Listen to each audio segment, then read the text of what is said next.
नमस्कार। आज की जो हमारा वार्तालाप है वो आज देश के युवा चर्चित निर्देशक, लेखक, रंगकर्मी, अभिनेता श्री अशरफ अली जी से है। अशरफ अली जी से विभिन्न मौकों पर हम लोग मुलाकात करते रहे हैं, लेकिन आज का जो हमारी मुलाकात का विषय है वो मूलतः उनके निर्देशकीय कार्यों पर है। और मैंने भी आपके साथ निर्देशन किया है और आपके साथ अभिनय भी किया है। तो आपके साथ जो भी मेरे कार्य रहे उसके आधार पर भी बातचीत होगी और आपके खुद के निर्देशकीय कार्यों पर भी बातचीत होगी। तो सबसे पहले तो अशरफ अली जी, आपका स्वागत है हमारे कार्यक्रम में और इस वार्ता में। और बातचीत को शुरू करने के लिए सबसे पहले हम चाहेंगे संक्षेप में आप थोड़ा सा थिएटर में आए कैसे, ये हमें बताएं। थिएटर में कैसे आए? जी। थिएटर में आने की सबसे बड़ी वजह तो साहित्य ही रहा है, क्योंकि मुझे पढ़ने का हम्म। शौक था। तो पढ़ने का शौक जो था वो नाटक तक ले गया, दर्शक बनकर मैं नाटक देखता रहा। तो जब मैंने नाटक देखना शुरू हम्म। किया तो मुझे उसके साथ एक जुड़ाव महसूस हुआ। मुझे लगा कि मैं यहाँ बैठा हूँ और मुझे भी उस मंच पर होना चाहिए किसी रूप में। तो उसके लिए मैं पागल था। जैसे अक्सर आपने सुना होगा, देखा होगा कि लोग फ़िल्म देखने के लिए पागल होते हैं, ब्लैक में टिकटें खरीदते हैं, उस टाइम। अब तो ख़ैर हम्म। ये सब पॉसिबल नहीं है। तो मैं थिएटर के लिए पागल था, तो मैं जैसे ही मुझे पता चला मंडी हाउस में नाटक होते हैं, तो मैं बस मंडी हाउस का दीवाना हो गया। तो मैं मंडी हाउस में भटकता रहता था और नाटक देखता रहता था और देखते-देखते पता ही नहीं चला कि मेरे पास कब 50-60 टिकटें जमा हो गई थी, नाटकों की। अच्छा। तब जाके हम्म। एक जब रिश्ता बन गया मेरा, मैंने बहुत अच्छे से ऑब्ज़र्व भी किया, ये नहीं कि मैं एकदम से एक नाटक देखा और मैं आ गया। मैंने कम से कम 30-35 नाटक देखने के बाद, फिर मैं वहाँ पे पहुँचा। तो इतनी सारी चीज़ें लेकर पूरे मन को सब चीज़ें मन को समझाते हुए कि इसमें क्या फ्यूचर है, क्या नहीं है, क्या परेशानियाँ होंगी, क्या होगा, क्या फ़ायदा, क्या नुकसान, वो सब समझने के बाद मैं गया और मुझे आगे चल के अगर कुछ प्रॉब्लम आई तो मैंने कहा ये तो मैं पहले से ही जानता था कि ऐसा होगा। तो इसलिए मैं मज़बूती से खड़ा रहा। तो ये जी जी वजह जी। थी। वो तो खैर हमारे, जी, वो तो आपसे हमारी चर्चा होती रही है तो इसको हम भी जानते थे, लेकिन एक और लोगों के लिए जानकारी के लिए हमने शुरुआत यहाँ से की। तो हुँ। हम लोग जैसा जानते हैं कि आप अभिनेता, निर्देशक रहे हैं और आपने श्री राम सेंटर से भी पढ़ाई की है। हुँ। निर्देशन में कहाँ आपका झुकाव हुआ? निर्देशन में कैसे आना हुआ आपका? निर्देशन में आने की वजह ये थी कि मैं चाहता था कि जो कुछ हो वो मेरे हिसाब से हो, क्योंकि मेरी एक सोच थी जो मुझ पे हावी रहती थी। और मैंने बहुत निर्देशकों के साथ काम भी किया, बहुत कुछ उनसे सीखा भी और कुछ-कुछ मुझे लगता था कि इसमें ये भी चीज़ें ऐड हो जाती तो और अच्छा हो जाता। तो मैं अपना सुझाव देता था और मेरे सुझाव को वे लोग मानते भी थे, कि नहीं तुम्हारा सुझाव सही है। तो वहीं से मेरे अंदर एक गुण का पता चला कि मैं तो एक पूरा प्ले भी डायरेक्ट कर सकता हूँ, ऐसा मुझे लगता है। तो मैंने स्टार्ट किया और जब स्टार्ट किया, तो फिर अच्छा रिस्पॉन्स आया और जब अच्छा रिस्पॉन्स आया तो हिम्मत बढ़ी और हिम्मत बढ़ी तो आज हिम्मत के साथ इंटरव्यू दे रहा हूँ मैं। ये मेरी अच्छी बात, खुश नसीबी की बात जी जी। है ये। तो तो निर्देशन मतलब आपके, जिसमें कहेंगे कि आपके पूरे प्लानिंग में था कि निर्देशन तो करना ही करना है ना? ऐसा कह सकते हैं इसको। वो बाद में आया। वो अच्छा। बाद में आया, पहले क्या था जब मैं नाटक देखता था, तब मैं मंच पर जो हम्म। कुछ हो रहा है ना, सिर्फ़ वही देखता था। जी।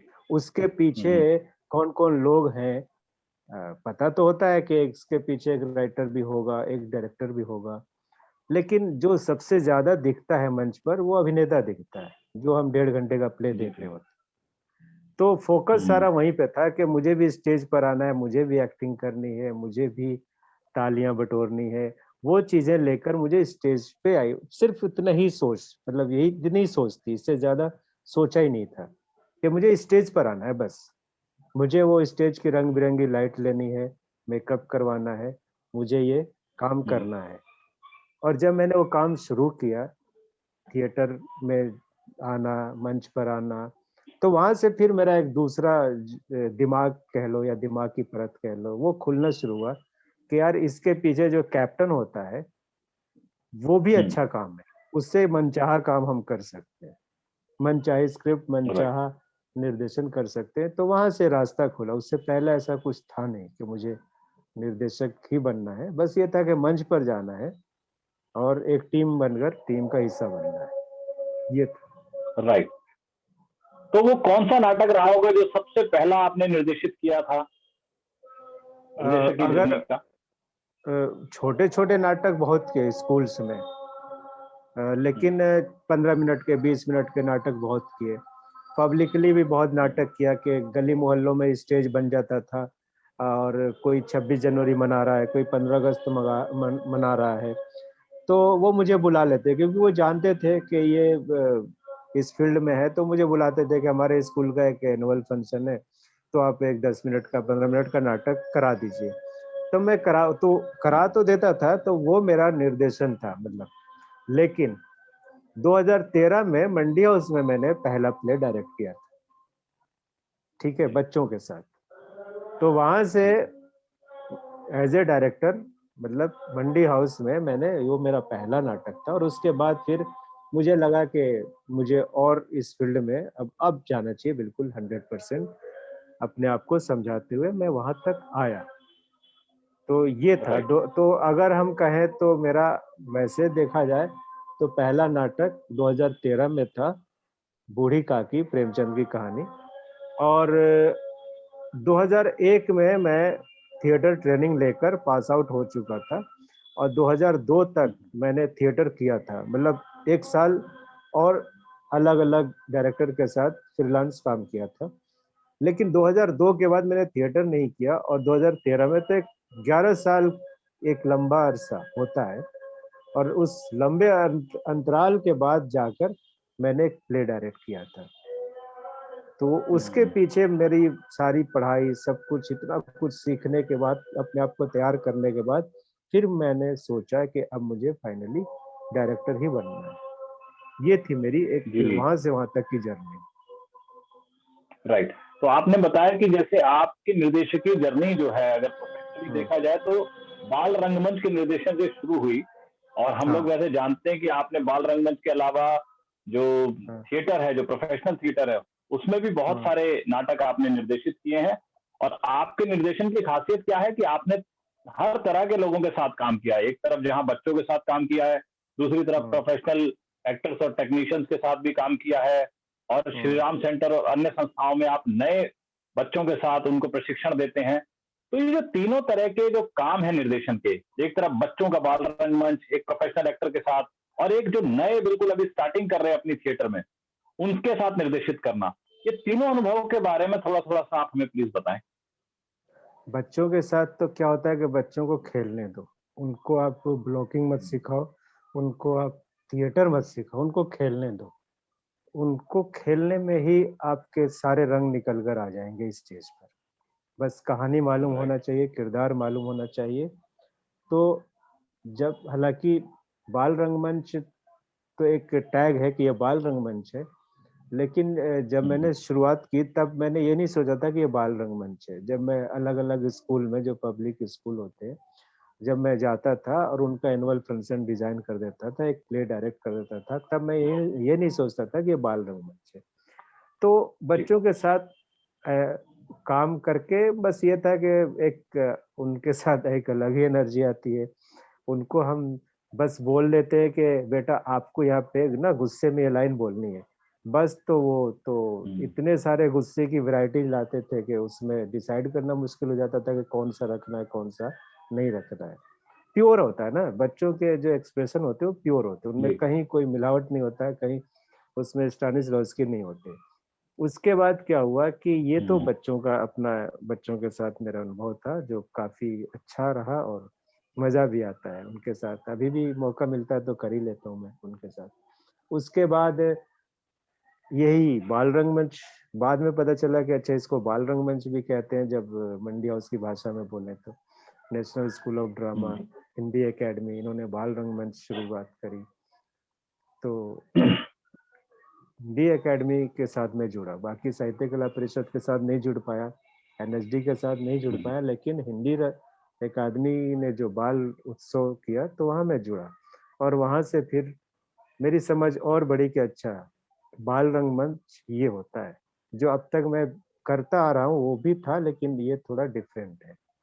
तो यहाँ से ठीक जी। था, बच्चों के साथ तो अलग मामला है। अब बात आती है प्रोफेशनल के साथ काम करने की। प्रोफेशनल के साथ काम करने में काफ़ी आसानी होती है। आसानी ये होती है कि हम्म, आपको सिर्फ़ प्ले डायरेक्ट करना होता है, आपको डिज़ाइन करना होता है, आपको प्ले डायरेक्ट करना होता है, आपको कैरेक्टर उनको ब्रीफ़ कर देना होता है, वो अपने आप ब्लॉकिंग छोटी-छोटी ब्लॉकिंग एक्टर खुद भी कर लेते हैं, उसमें डायरेक्टर को इतनी मेहनत की ज़रूरत नहीं होती है। वहाँ एक्टिंग तो सिखाना भी नहीं होता है, जैसे हम बच्चों के साथ जी। करते हैं या नए स्टूडेंट के साथ करते हैं, उनको एबीसीडी सब कुछ बताना पड़ता है। लेकिन प्रोफ़ेशनल के साथ ऐसा कुछ नहीं होता है। तो मुझे मतलब थोड़ा-सा सबसे अच्छा ये लगता है कि प्रोफ़ेशनल के साथ हम बहुत अच्छे तरीके से हम डिज़ाइन कर सकते हैं। हम जैसा चाहें वैसा डिज़ाइन कर सकते हैं और हमें ये लगता है कि अ, उनको भी एक्सपीरियंस है 10 साल, 8 साल, 5 साल कम से कम। हमारा एक्सपीरियंस है तो दोनों का एक्सपीरियंस मिल जाता है, तो प्ले बहुत अच्छा निकल कर आता है, जैसा कि हमारे और गोगे की मिठाई में हुआ था या उसके बाद के अन्य नाटकों के साथ हुआ था। फ्रेशर्स के साथ ये दिक्कत आती है। वो एक तो उनको मंच पर खड़े कैसे होना है, चलना कैसे है, लुक क्या होना है, बॉडी लैंग्वेज क्या होगी, वो सब कुछ सिखाना होता है और उसके साथ प्ले भी करना होता है। तो ये आप समझ लो कि एक डायरेक्टर के साथ ये डबल मेहनत हो जाती है। तो युन उनके साथ अलग एक्सपीरियंस होता है। उनको खुद नहीं पता होता है कि प्ले क्या है, थिएटर क्या है। कई तो ऐसे लोग भी आते हैं जिन्होंने लाइफ में एक भी प्ले नहीं देखा होता है। पूरी ज़िंदगी में एक प्ले ना देखा होता है, ना पढ़ा होता है और वो आ जाते हैं कि हमें थिएटर वर्कशॉप करना है। तो उनको ये भी नहीं पता कि स्टेज कैसा होता है, स्टेज की बनावट कैसी होती है, लाइट्स क्या होता है, सेट क्या होता है, कॉस्ट्यूम वगैरह। वो बहुत चीज़ें होती हैं, तो उनको मैनेज करना एक डायरेक्टर अकेला कितना करेगा? तो उसके लिए मतलब टफ काम है। तो लेकिन काम है तो करना पड़ेगा वो भी। तो ये तीनों अलग-अलग तरह के जी। एक्सपीरियंस होते हैं। लेकिन एक निर्देशक के तौर पर ये तीनों ही एक्सपीरियंस आपको बहुत समृद्ध तो करते ही होंगे। बच्चों का थिएटर है, फिर प्रोफेशनल थिएटर है, फिर यंगस्टर्स का थिएटर है। सबके साथ ट्रेनिंग देना और उसको निर्देशित करना ये एक निर्देशक की स्किल को तो बढ़ाता ही है। अच्छा अशरफ अली जी, मैंने भी आपके साथ काम किया है और आपके थिएटर डायरेक्शन को मैं एक मामले में सबसे मार्किंग मानता हूँ, वो मामला है बिल्कुल नए तरीके की स्क्रिप्ट उठाना, नए कॉन्सेप्ट उठाना, नए तरह के विचार और नए तरह के काम शुरू करना, जैसा कि आपने जिक्र किया गोगे की मिठाई या गोगे का त्योहार, दो के लिए गुलदस्ता या और भी हुँ। इस तरह के जितने भी नाटक आपने किए हैं, तीन गुमशुदा लोग, ये कहानियों पर आधारित नाटक हैं। तो आप जो है थिएटर में नवोन्मेष के प्रतीक हैं, मतलब नए नाटकों को आप लेके आते हैं या नाटक भी ना कहें, वो एक नए विचार होते हैं, फिर डिवाइस करते हैं या उनको आप खुद ही लिखते हैं। तो ये लीक से हटकर काम करने का आपका विचार कैसे आया और इस विचार को पुष्ट करने के लिए आप और क्या करना चाहते हैं आगे? करना तो बहुत कुछ है, बहुत सारी अभी स्क्रिप्ट मैं पढ़ता हूँ। ख़ास करके उस तरह की कहानियाँ पढ़ता हूँ जो अभी मंच पर नहीं आई हैं और नयापन ही मेरी कमज़ोरी रही है। दूसरी बात ये है कि जैसे मैंने पहले बताया कि मैं नाटक करने से पहले या थिएटर जॉइन करने से पहले मैं बहुत सारे प्ले देख चुका था। बहुत सारे डायरेक्टर का काम देख चुका था और उसके बाद आप समझ लो कि मैं 12th में जब था, तब मैंने पहला प्ले देखा मंडी हाउस में और बीए सेकंड ईयर तक मैंने प्ले देखा। तो 4 साल सिर्फ़ मैंने मंडी हाउस में आके प्ले देखा है। तो 4 साल का जो मेरा प्ले देखने का एक्सपीरियंस था, वो इतना कुछ हो चुका था कि अब मैं अगर कोई प्ले उठाने की सोचता या डायरेक्ट करने की सोचता, तो मैं देखता कि उन 4 सालों में जो मैंने प्ले देखा है, उससे ये मिलता-जुलता तो नहीं है। तो वहाँ हम्म, फिर मेरी हिम्मत राइट। नहीं कि नहीं, नयापन होना चाहिए, ये सब चीज़ें तो मैं देख चुका हूँ और ऑडियंस भी देख चुकी है, तो अब दोबारा मैं क्यों दिखाऊँ इनको? तो ये वजह भी थी। तो इसलिए मैं हमेशा कुछ नया सोचता था, नया करने की। और जब मैंने मान लो कि मैंने प्रेमचंद की बूढ़ी काकी की अगर हम बात करते हैं, वो मेरा पहला प्ले जी। था एज़ ए डायरेक्टर। तो प्रेम वहाँ से ही मैंने शुरुआत करी कि देखता हूँ मैं सफल होता हूँ या असफल होता हूँ। मैंने प्रयोग किया और वो क्या था कि आप प्रेमचंद की बात करते हैं, तो आपके दिमाग में गाँव की इमेज, कच्चे मकान, झोपड़ियाँ, ये सब चीज़ें आती हैं उनकी कहानियों में। उस युग में यही था, राइट। कच्ची सड़कें, धूल-मिट्टी ये सब। तो बूढ़ी काकी जब मैंने कहानी पढ़ी तो उसमें भी यही था। तो मेरे हम्म, दिमाग में ये था कि मैं इसको नयापन क्या करूँ? अब राइटर ने इतना बड़ा राइटर, इतना महान राइटर प्रेमचंद उन्होंने लिख दिया, तो उनको मैं कैसे क्या करूँ? तो फिर मैंने अपना दिमाग लगाया जितना हो सकता था और मैंने उस नाटक को, उस कहानी को बिल्कुल आज के युग में ढाल दिया कि जी। कहानी वही रहेगी, कैरेक्टर भी वही रहेंगे लेकिन उनका परिवेश बदल जाएगा। तो परिवेश को मैंने बिल्कुल मेट्रो सिटी बना दिया। वहाँ के बच्चे जो उस कहानी के जो बच्चे हैं, किरदार हैं, वो पिज़्ज़ा की बात कर रहे हैं, फ़ेसबुक की बात कर रहे हैं, गिटार बजा रहे हैं, उस कहानी के पात्र। डांस कर रहे हैं, एंकरिंग कर रहे हैं, टीवी एंकरिंग जबकि उस युग में ये सब चीज़ें नहीं थी। लेकिन मैंने रिस्क नहीं होती। लिया, मैंने रिस्क लिया और मैंने उसको स्टेज पर दिखाया। और स्टेज पर दिखाने के बाद मैंने स्टार्ट ही करी कि एक लड़का जो है गिटार बजा रहा है। तो यहाँ हम्म, से क्या हुआ कि लोगों ने उसको एक्सेप्ट किया, लोगों ने पसंद किया, लोगों को अच्छा लगा कि हाँ, कुछ नया देखने को मिला है। तो यहाँ से मेरे अंदर जी। ये था कि हाँ, मैं सही जा रहा हूँ, मैंने ट्रैक सही पकड़ा है, तो फिर वो हिम्मत बढ़ती जाती है ना, जब आप एक प्रयोग करते हैं, आप सफल होते हैं, तो फिर आप रिस्क लेने के लिए आप दोबारा और डबल मेहनत के साथ आप काम करते हैं। तो वो मैंने गोगा की मिठाई के साथ किया और उसके बाद फिर ठीक बात। 2 मुर्दों के गुलदस्ता के साथ किया और आगे भी अभी अब हम्म, चारुलता जो है, चारुलता के साथ मैंने क्या किया, मैं क्या करता हूँ कि मैं ज़रूरी नहीं कि अगर एक राइटर ने ये या एक नाटककार ने 6 कैरेक्टर लिखे हैं प्ले में, तो मैं 6 का 6 रखूँ। मुझे लगता है कि अगर 3 हम्म, कैरेक्टर से काम चल सकता है, तो मैं 3 कैरेक्टर से पूरा प्ले कर देता हूँ या नॉवेल कर देता हूँ। तो ऐसी चारुलता एक नॉवेल है, उसमें बहुत सारे कैरेक्टर हैं, रवीन्द्रनाथ टैगोर का लिखा हुआ। लेकिन जब मैंने उसको स्टेज पर लाने की प्लानिंग की, तो मैंने सोचा कि अगर ये कहानी मैं 3 कैरेक्टर में ही दिखा सकता हूँ, तो क्यों ना दिखाया जाए? तो मैंने दिखाया और सही बात। सफल रहा। तो ये खुराफात ही जी। जो है ना मेरे अंदर है, कुछ-कुछ छेड़खानी हम्म, करने की वो है, वो मैं करता रहता हूँ। और ये खुराफात आपकी काफी पसंद भी की जाती है। अच्छा, आप लेखक भी बहुत शानदार हैं और आप पढ़ते भी बहुत हैं। अब आपके निर्देशन की एक खासियत और है कि आप जो जिसको कहते हैं रूपांतरण बहुत अच्छा करते हैं। उदाहरण के तौर पर अगर आप 3 गुमशुदा लोग जो आपका नाट्य कृति थी, वो प्रताप सहगल जी की 3 कहानियाँ थी। अब 3 अलग-अलग कहानियों का एक केंद्रीय बिंदु आपने मिलाया और उसको एक हुँ। नाट्य प्रस्तुति के तौर पर प्रस्तुत किया। तो क्या हम ये माने कि एक निर्देशक के तौर पर आपका काम जो है टेक्स्ट से ज्यादा निकल के आता है, मतलब आपकी डिवाइसिंग जो है टेक्स्ट पर डिपेंड करती है और उनका एक केंद्रीय बिंदु आप लेके आते हैं। आप कैसे देखते हैं इस चीज को? ये बेसिक है, किसी भी नाटक या फ़िल्म की सफलता का जो बेसिक जो बुनियाद है, वो स्क्रिप्ट होती है। ये मान लेना चाहिए जी। सबको। अगर आपके पास स्क्रिप्ट नहीं है, आपकी जो पांडुलिपि कमज़ोर है, तो आप बहुत अच्छा प्ले नहीं कर सकते, बहुत अच्छी फ़िल्म नहीं बना सकते। लेकिन हमारे देश में लेखक की कोई इतनी वैल्यू नहीं दी जाती।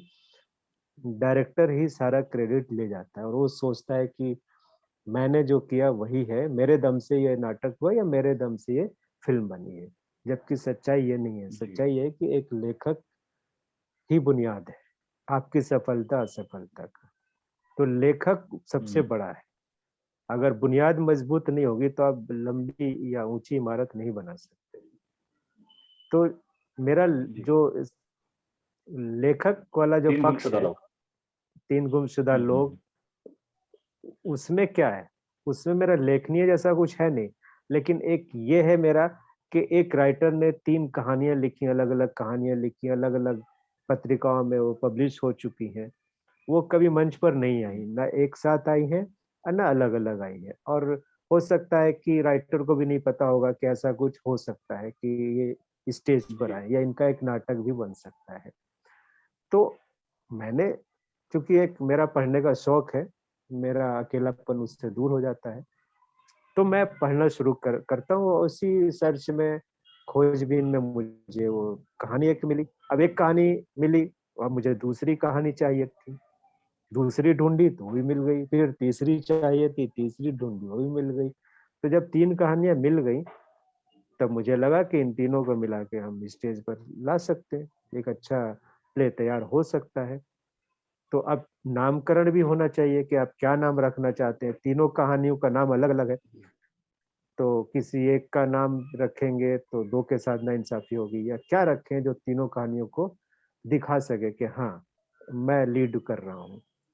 तो हुँ, 3 गुमशुदा नाम रखा गया और उसके बाद वो मंच पर आया और वो मंच पर आया तो मंच पर आने के बाद उसने अपना असर दिखाना शुरू किया। तो लगा बिल्कुल। कि हाँ, मैं जैसे पहले की तरह लगा कि हाँ, जैसे मैं पहले से प्रयोग करता रहा हूँ, ये भी प्रयोग सफल रहा। तो एक वैज्ञानिक हुँ, होता है, एक निर्देशक, वो अलग-अलग तरीके का प्रयोग बिल्कुल। करता रहता है और सफल होता रहता है। कभी असफल भी हो जाता है, लेकिन उससे उसको हार नहीं माननी चाहिए। गलतियाँ भी हो जाती हैं कई जी। बार, हालाँकि मेरे साथ ऐसा अभी तक हुआ नहीं है। मैं बहुत सोच हुँ, समझ कर और डर-डर कर भी काम करता हूँ और ये सोच कर करता हूँ कि मेरा पहला प्ले है ये, कुछ गड़बड़ ना होनी चाहिए। राइट। तो उस हिसाब से हुँ, आ जाता है और मज़ा आता है, मेन चीज़ है मज़ा आता है। आप रंगमंच जैसे हम बात करते हैं, रंगमंच सवाल होता है आप क्यों करते हैं? हर किसी का अपना जवाब होता है। हुँ, हुँ, तो मेरा ये है कि मज़ा आना चाहिए और मज़ा मुझे इसमें ही आता है कि उसमें मुझे क्या मज़ा मिल रहा है खोजबीन में। अगर मैंने एक प्ले कर दिया, अगर 3 गुमशुदा की बात मैं करता हूँ, वो मैंने कर दिया, अब उसका शो मैं बार-बार करूँगा तो मुझे वो मज़ा नहीं आएगा। मेरी पब्लिसिटी होगी, मेरा और चीज़ें मेरी बढ़ेंगी, लेकिन जो मज़ा है ना, वो मज़ा नहीं आएगा मुझे।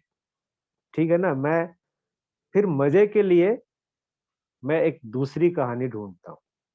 दूसरी कहानी के साथ खेलने में मुझे मज़ा आता है। तो ये मेरा एक तरीका है काम जी। करने का। ये बड़ा अच्छा आपने बताया। अक्सर मैं निर्देशकों को सुनता हूँ तो वो इस बात की चिंता ज़ाहिर करते हैं कि हमारा एक नाटक जो है दोबारा नहीं हुआ, तिबारा नहीं हुआ। लेकिन हुँ, आपने यहाँ पर एक नई दृष्टि दी कि भई आप एक के बाद फिर नए-नए नाटकों की ओर बढ़ते हैं। अच्छा, आपने हुँ, बताया कि आपने काफ़ी नाटक देखे हैं। अब तो खैर नाटक देखना कम हो गया है, नए युवाओं का भी 2 साल से तो नाटक इतने हुए नहीं। तो हुँ। आपके मतलब, हालाँकि मुझे पता है इसका जवाब आप ये भी दे सकते हैं कि नहीं-नहीं सभी अच्छे हैं। आपके फ़ेवरेट निर्देशक कौन से रहे हैं और उनके काम का कौन-सा निर्देशकीय बिंदु आपको पसंद आता है? जैसे अगर मैं कहूँ कि भई मेरे को अशरफ अली जी का क्या पसंद है, तो मैं यही कह सकता हूँ, उनका जो नए-नए नाटकों को करने का जो उनका जज़्बा है, वो बहुत रिफ्रेशिंग है। एक एक्टर के तौर पे भी रिफ्रेशिंग है, एक डायरेक्टर के तौर पे भी रिफ्रेशिंग है कि आपके पास कोई उसके लिए रेफरेंस नहीं है, तो आपको बड़ी मेहनत करनी पड़ती है। तो जैसा आपने बताया कि थिएटर में आने से पहले ही आपने इतने नाटक देखे, बड़े-बड़े निर्देशकों के नाटक देखे, तो आपके फ़ेवरेट निर्देशक कौन-से थे? या फ़ेवरेट ना कहें, तो आपको किनका काम पसंद आता था और उनके काम की क्या चीज़ आपको ख़ास लगती थी? जब मैंने नाटक देखना शुरू किया ना, तो मैं सिर्फ़ नाटक देखने जाता था, ये भी नहीं सोचता था कि इसका राइटर कौन है, इसका डायरेक्टर कौन है, क्योंकि मैं बिल्कुल ही फ्रेशर था। तो जब मैं प्ले देख लेता था, प्ले देखने के बाद भी मैं सिर्फ़ अगर सच कहूँ तो मैं सिर्फ़ प्ले ही देखता था और मुझे ये भी नहीं समझ में आता था कि ये इसका निर्देशकीय क्या रहा होगा या निर्देशक की क्या सोच रही होगी या राइटर की क्या सोच रही होगी। ये साल भर तो ऐसे ही चलता रहा क्योंकि मैं ऐसे देखता बिल्कुल जैसे कि कोई जादू देख रहा हूँ मैं और मेरा होश-हवस खत्म है, सब कुछ खत्म है, मेरा अब कुछ भी सेंस काम नहीं कर रहा है। और मैं नाटक देख के और जब मैं घर आ रहा होता, लौट रहा होता, तो सिर्फ़ वो जो दृश्य स्टेज पर जो घटित हो रहे थे, वही मुझे नज़र आते थे, उसके आगे-पीछे मेरी सोच जाती नहीं थी। 1 साल तक तो यूँ ही चलता रहा, फिर दूसरे साल में थोड़ा-सा मैंने रिसर्च करना शुरू किया। कि जब उन्हीं निर्देशकों का दूसरा प्ले रिपीट होता, कि अच्छा उस प्ले में उन्होंने ये किया था, इस प्ले में इन्होंने ये किया था। तो मैं नोट भी बनाता था, एक डायरी मेंटेन करता था और मैं उसमें थोड़ा-थोड़ा जितनी मेरी समझ आती थी मैं लिखता था। तो ऐसे चलता रहा फिर लास्ट में बहुत लास्ट में आकर मैंने इस पे नोटिस किया कि इतने निर्देशक का मैंने काम देखा, उनके प्ले देखे तो किसको मैं अच्छा कहूँ, किसको मैं खराब कहूँ या किसको मैं एवरेज कहूँ।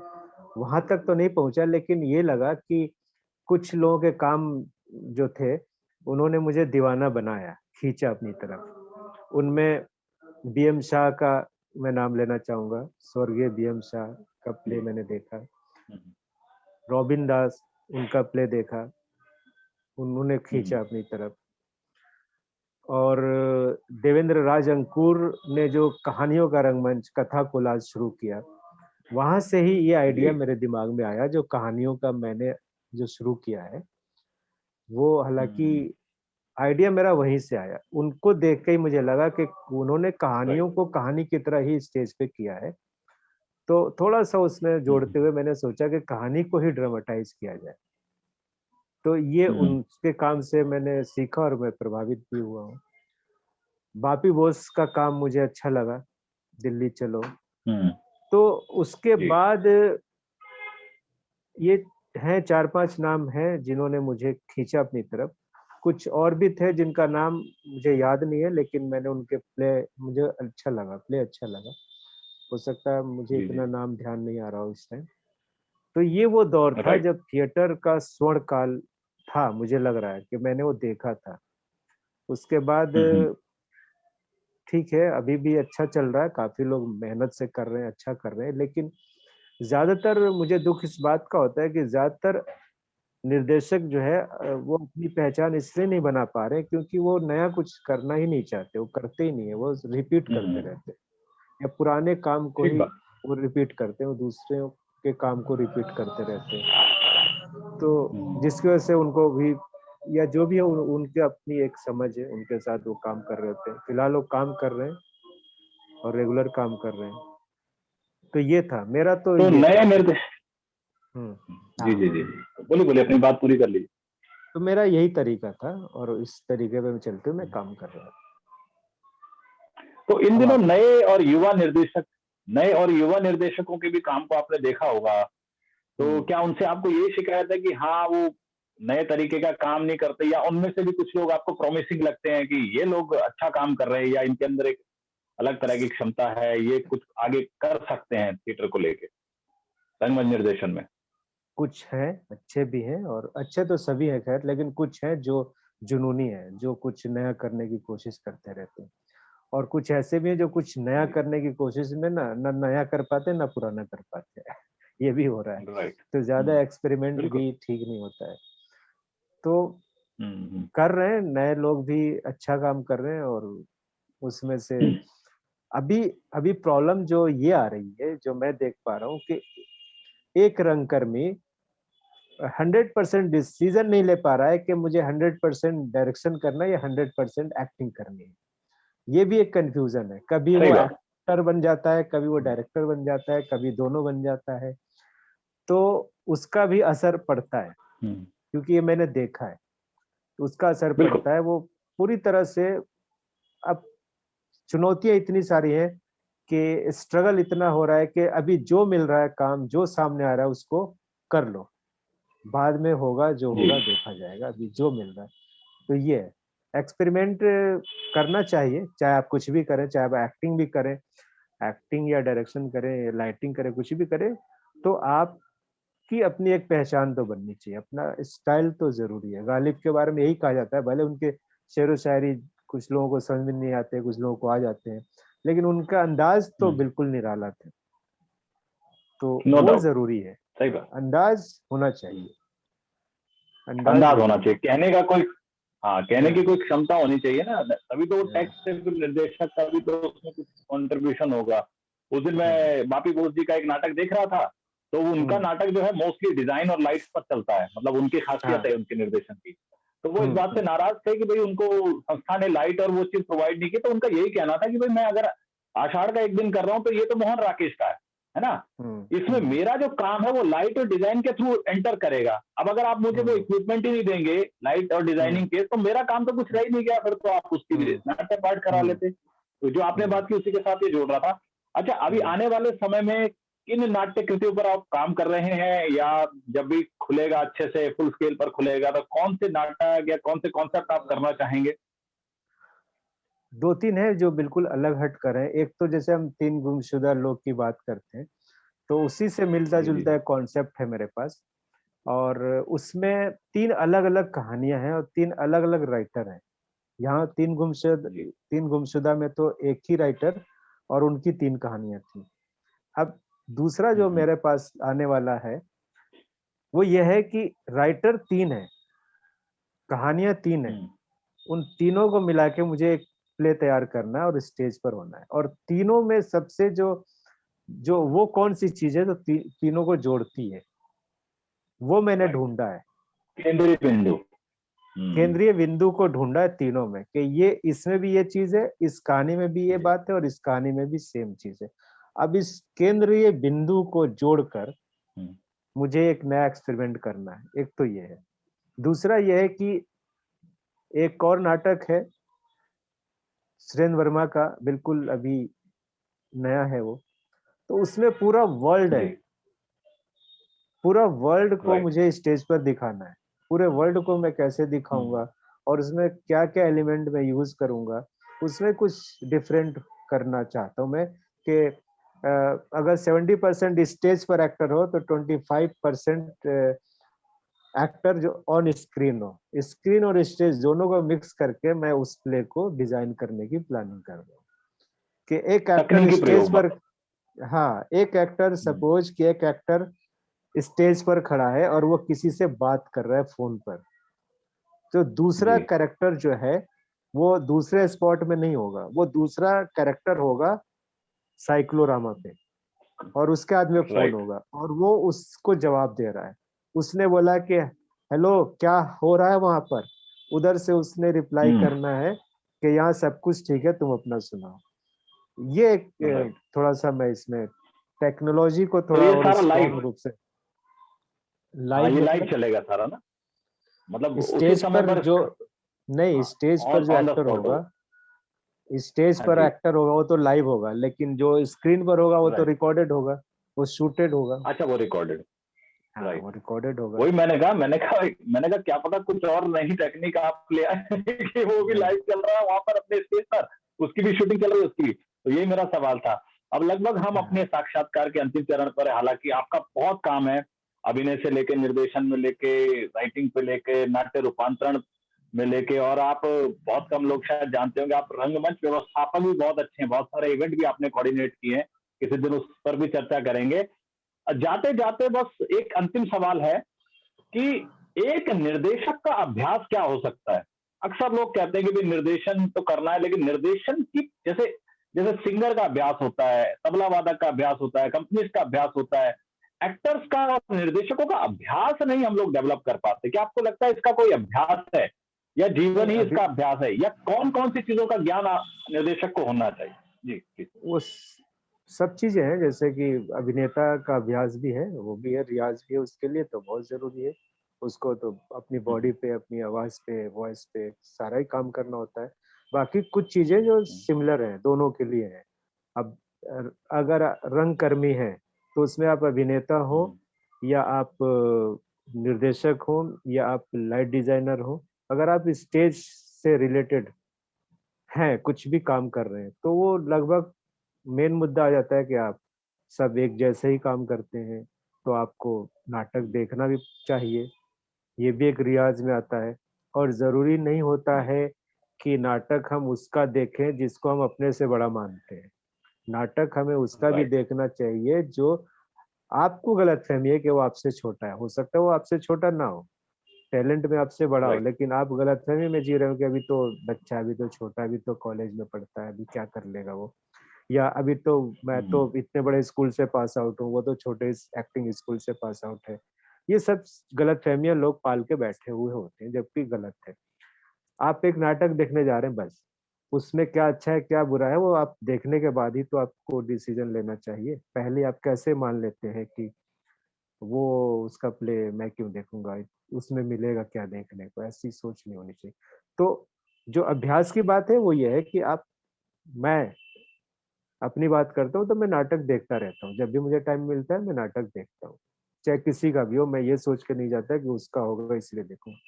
नाटक देखना भी अभ्यास में आता है और निर्देशक के लिए तो नाटक पढ़ना सबसे बड़ा अभ्यास है, जो बिना आप किसी को डिस्टर्ब किए, बिना कहीं जाए, बिना मेहनत किए आप पढ़ सकते हैं, पढ़ना भी ज़रूरी होता है।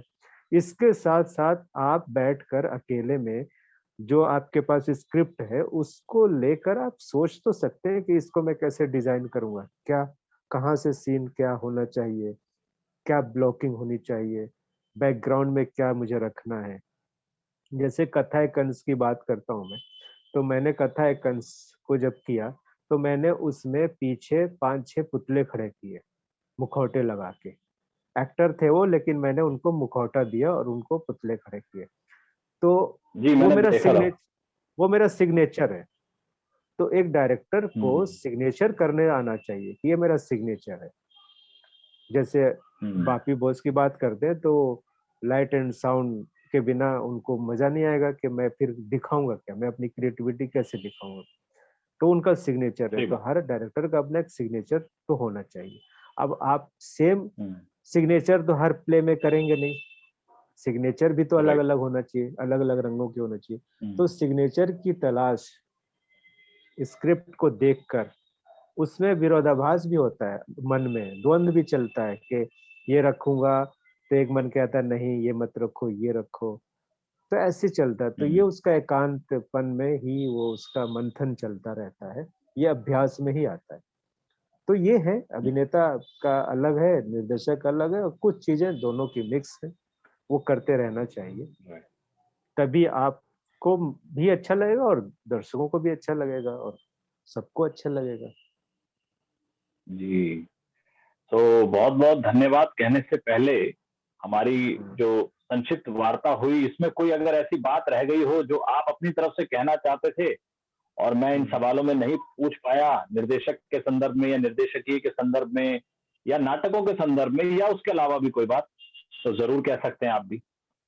मेरी सारी बातें लगभग हो चुकी हैं, ज़्यादा क्या कहना।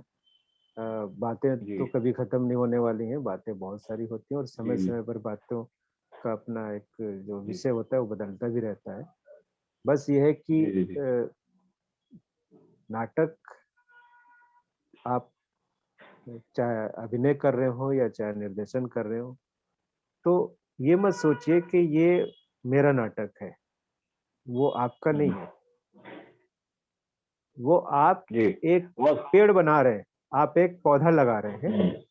और पौधा जी। तो काफ़ी टाइम लगता है उसको पेड़ बनने में, लेकिन आप एक नाटक बना रहे हैं ना, तैयार कर रहे हैं, तो एक पेड़ हम्म। बना रहे हैं, फलदार पेड़ बना रहे हैं और उसका जो फल है, उसकी जो छाया है, पेड़ की छाया जो उसका ऑक्सीजन है, वो सभी के लिए है।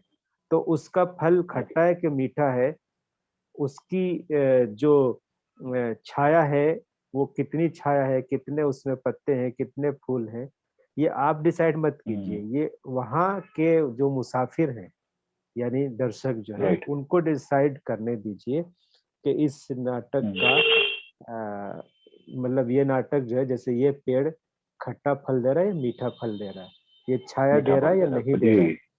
लेकिन अभी बिल्कुल। क्या होता है कि ज़्यादातर लोग अपना नाटक करके और अपने आप ही पब्लिसिटी तो आपकी बात वहां पे कि भाई वो खुद ही अपने आप को समझने लगते हैं कि अपने अपने काम को खुद ही इवैल्यूएट करने लगते हैं। उसको प्लीज कंटिन्यू कीजिएगा।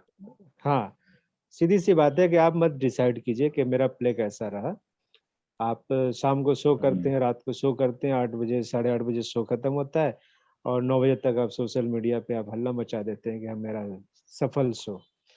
सफल-असफल को जी। डिसाइड आप मत कीजिए, आप ऑडियंस को करने दीजिए।